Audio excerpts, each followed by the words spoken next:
નમસ્કાર ઉમેદવાર મિત્રો। ગુજરાત પોલીસ ભરતી ગુજરાતમાં 8મો પગાર પંચ લાગુ થયા પછી ગુજરાતના પોલીસ કોન્સ્ટેબલ અને પીએસઆઈનો પગાર કેટલો વધારો થશે અને 8મો પગાર પંચ ક્યારથી લાગુ થશે તે આ વિડીયોની અંદર આપણે જાણીએ। કેન્દ્ર સરકારના કર્મચારીઓ માટે 8મો પગાર પંચ સામાન્ય રીતે 1 જાન્યુઆરી 2026થી લાગુ થવાની અપેક્ષા છે, કારણ કે 7મો પગાર પંચ સમયગાળો 31 ડિસેમ્બર 2025નો રોજ સમાપ્ત થશે। ગુજરાત સરકાર કેન્દ્ર સરકારના પગાર પંચની ભલામણોનો અભ્યાસ કરીને રાજ્યના નાણાકીય સંજોગોમાં ધ્યાનમાં લઈને ત્યારબાદ પોતાના કર્મચારીઓ માટે 8મો પગાર પંચનો લાગુ કરવા અંગેનો નિર્ણય લેશે।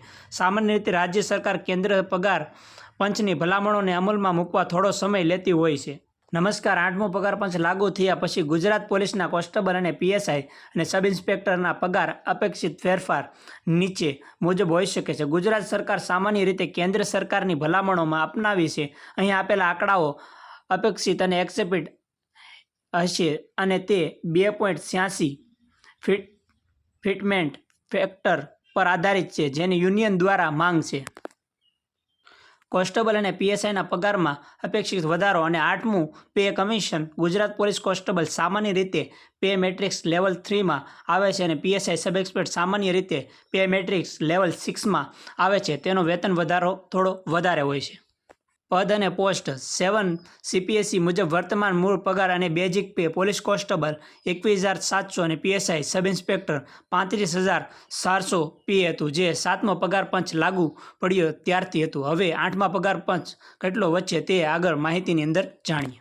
અપેક્ષિત 8મું સીપીએસસી મુજબ નવો મૂળ પગાર અને બેઝિક પે ફેટમેન્ટ ફેક્ટર 2.86 અંદાજિત વધારો અને 62,062 અને તે વધીને અંદાજિત 40,362 અંદાજિત વધારો થશે। 1,01,244 અને જે 65,844 પેનો વધારો થઈ શકે છે।